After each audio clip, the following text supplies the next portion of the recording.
Alone on the top of a mountain, this wife had to carry her injured husband back to safety after a serious fire dream honeymoon hike to the rim of a jungle crater ends with a terrible fall. Now a young bride must get her severely injured husband medical care, by herself. On a steamy morning in July, Clay and Acaimie, pronounced Ah-CAY-mee, Chastain arrived at the base of Mount Liamuiga on the Caribbean island of St. Kitts, ready for their first climb as husband and wife. They had married just 5 days earlier back home in Crawfordsville, Indiana, the culmination of a storybook romance. Clay, age 23, and Acaimie, age 25, had met at Purdue University, at a square dance held for Clay's Christian fraternity and Acaimie's Christian sorority. Clay, a handsome farmer's son with a charming, puppy dog energy, was immediately smitten by Acaimie's beguiling smile. They'd lasted through college and the tough years after, when Acaimie moved to Illinois for work as a store manager and Clay finished his master's degree in swine nutrition back at Purdue. They took turns enduring the weekly 5-hour drives to see each other, but they were devoted and slightly old-fashioned. They refused to live together in the house they'd bought together in Indianapolis until after their wedding. Like any good couple, they had their complementary differences. Acaimie had always been the worrier. A realist, she says. A pessimist, Clay replies. She liked order and structure. She wasn't just fastidious about washing her sheets once a week, she did it at the same time every Saturday. Clay, on the other hand, was a perpetual optimist, maddeningly carefree and easygoing, always certain that things would turn out just fine. So it was Clay who wanted to take a day of their Caribbean honeymoon and spend it scaling Mount Liamuiga. The highest point on St. Kitts, Liamuiga is also a dormant volcano that starts in the clouds and plunges down to meet the sea. Called Mount Misery by the British who colonized the island, it is a popular day hike for vacationers looking for adventure. The couple, dressed in t-shirts and sneakers, arrived for their journey in a rental car expecting to find more information on site. Instead, they found an empty dirt parking lot with just a small plaque marking the trailhead. They made their way up anyway, the narrow path taking them through tropical growth so lush you couldn't see the sky. Vervet monkeys chattered in the trees. The air was thick and humid. It took them nearly 3 hours to reach the peak, but the view, made it all worthwhile. The island of St. Kitts stretched before them, the green rainforest carpet cascading down toward the sapphire Caribbean water. They may have been tired and sweaty, Clay's red bandana was soaked, but they couldn't have been happier as they ate their sandwiches, took a few selfies, and walked around the rim of the volcano completely alone. That's when Clay saw it, a small trail, semi-hidden beneath plant life, that led into the volcano's crater, a bowl of green with cloud forest giving way to a grassy meadow. A series of screw eyes had been drilled into the rocks, with ropes that led down. For Clay, the sight was unbearably inviting. It felt like a secret entrance to a primeval paradise. Acaimie was less enthusiastic. The trail was steep, and she was afraid of heights, but she gamely followed Clay's lead.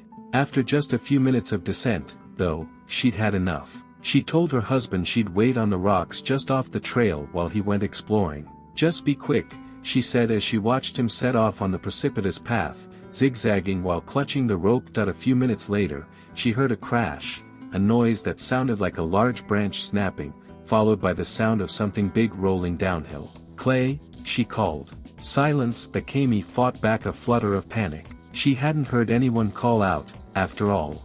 The sound might have been anything. A few minutes later, she heard something faint that could have been a human voice. She leaned forward, craning her neck. Then she heard it again, and this time she was certain, it was Clay, speaking in an eerily childish tone she hardly recognized, calling for help from deep within the crater. As she looked over the lip of the volcano, she tried to suppress some of her worst worries. Her phone wasn't getting a signal, and her cries for help were met with only silence. "Clay," she shouted as loud as she could. "Clay, are you okay?" Acaimie gripped the rope and began scrambling down the trail. When the path became too steep, she slid on her butt, her legs and arms getting bruised and scraped in the process. Then, just off the trail, she saw a flash of red. It was Clay's bandana. And next to it was his cell phone. She grabbed both and continued down, screaming for Clay all the way. "Help," he said in that strange voice. "I'm coming." "Stay where you are," she said. Finally she spotted his white shirt through the trees. She wanted to prepare for what she was going to see, worried that if he were badly injured the sight of him would put her into a state of shock. "Tell me what's wrong," she said as she approached. "I don't know," he said weakly. Clay was sitting hunched over with his head in his hands, his back to Acaimie. When she got closer, she could see that he was bleeding from the back of his head, and his neck and shoulders were scraped. Walking around him, she saw that he'd been vomiting.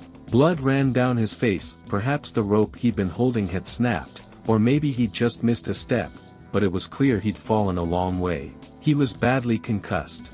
"Where are we?" he asked. She explained they were on a hike on St. Kitts. "Why aren't you calling for help?" he asked. Their phones weren't getting cell service, she told him. He seemed to take that in. Then, 30 seconds later, "Where are we?" Acaimie tried to clear her mind. They were alone in the volcano without cell service. There was only one thing to do, she needed to drag him out somehow. "Look at me, Clay," she said. He looked through her, his eyes swimming. "We're going to have to climb out of here, and you're going to have to listen to me." Acaimie hoisted Clay shakily to his feet. He had no balance and couldn't support himself. The two of them stumbled forward, and Acaimie put his hands on the rope. She told him to hold tight as she placed Clay in front of her and pushed him from behind. He lurched forward, flailing like a drunk, but he seemed able to control his limbs just well enough to follow Acaimie's direction. When they reached a particularly steep section, she bent down, picked up his feet, put them in good footholds so he wouldn't slip, and pushed again, inch by inch, step by step. They climbed. After what couldn't have been more than half an hour but felt like forever, they reached the top. "Help!" Acaimie yelled. She'd hoped that once they reached the top they'd find a group of hikers, but the trail was empty. There was no choice but to try to make it back to the trailhead alone. It was about 12:30. It had taken them 3 hours to reach the summit. How long, she wondered, would it take them to reach their car? Putting her husband's arm over her shoulder, Acaimie led him back down the trail. It was almost like a black diamond ski run, sheer and winding as it cut back and forth through rainforest so thick she could never see more than a few yards ahead. Clay's legs flopped beneath him. At times he almost began running down the hill because of this lack of control, and Acaimie had to struggle to make sure he didn't send them crashing into the trees. In particularly steep sections, she sat Clay down, shuffled ahead of him, and had him slide into her arms. As they made their way, the sun was sinking lower in the sky and Acaimie's mind raced. The path was confusing and indistinct in places, with smaller trails branching off into the wilderness. What if they got lost, she wondered. Would Clay survive the night? She checked her phone again. Still no signal. After more than 2 hours, Clay seemed to be getting worse. He was losing what little control he'd had over his body. Every 10 minutes or so he'd stop, collapse on the trail, and begin vomiting blood. "I want to sleep," he mumbled now, shutting his eyes. Acaimie urged him to keep moving. "You're doing such a good job. I'm so proud of you," she kept repeating, unsure if any of it was getting through to her husband. Once again she checked her phone. No signal. It dawned on her that maybe she should leave Clay there and run ahead and get help. But one look at him and she nixed that idea. She worried that in his state, he might wander off into the wilderness or stumble down the trail and injure himself. She needed him to keep going. They continued on, Acaimie guiding Clay, Clay barely able to move forward. After hours of painful but exhausting progress, they took a break. She instinctively pulled out her phone to check for a signal. Yes. It was faint, but it might work. She dialed 911 and heard the welcome sound of another person's voice. She described what had happened: the fall, the vomiting, the blood, the disorientation. The dispatcher, barely audible, asked whether they were able to make it to the trailhead, or did they need a helicopter. Acaimie looked around. With the thick covering, there was no way a helicopter could land anywhere near them. She told him they'd keep trying to make their way down, but as they moved forward, she became more scared. Clay's condition was continuing to deteriorate. He could hardly use his arms and legs. At one point, Acaimie couldn't support him and gravity took over, sending him flying out of her arms and rolling down the hill, smashing into a tree. He lay there in a heap. Then he started vomiting blood again. She dialed 911 once more. "If the paramedics are anywhere near the trail, they need to start heading up now," she told the dispatcher. When she hung up, she looked down the trail, calling out for help as loudly as she could until her voice grew raspy. Clay was getting cold and clammy. She didn't know whether they could go any farther. Then she heard something. It was faint and could have been almost anything. She didn't move a muscle, afraid she might miss it if it came again. "Hello," someone called out. Acaimie leaped up. "We're here," she yelled as two paramedics came into view. "We're here." The paramedics wrapped Clay's arms around their shoulders, and then each took a leg. In this cumbersome manner, they carefully carried Clay down the mountain to the ambulance waiting at the trailhead. Acaimie sat in the front of the ambulance. She was hyperventilating, and her hands eventually became numb from lack of oxygen. She listened in horror as the paramedic in the back yelled to the driver, "He's still vomiting blood. We need to get to the hospital." At the emergency room, doctors discovered just how vast Clay's injuries were. They included a bad concussion, a fractured vertebra, a fractured skull, and a spinal fluid leak. Clay spent a painful week recuperating in a St. Kitts hospital before being medevaced to a hospital in Florida, where doctors placed a shunt in his spinal cord to drain excess fluid. After 9 days, he flew home to Indiana for several months of physical rehab and visits with specialists, including a neurosurgeon and an audiologist.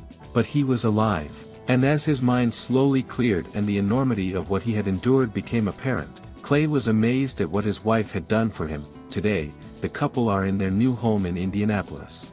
Nearly a year later, Clay has regained the balance he lost, but he's now deaf in one ear.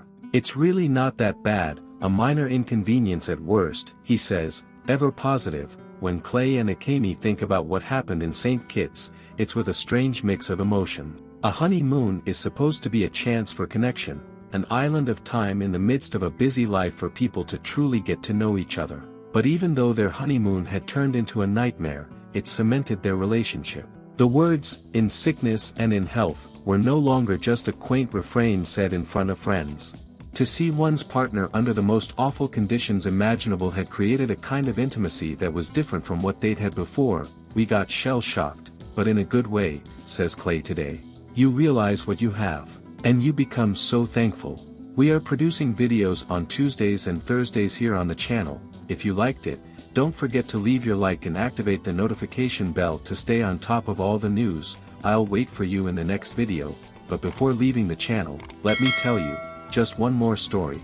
I'll leave it at the end for you to click and watch.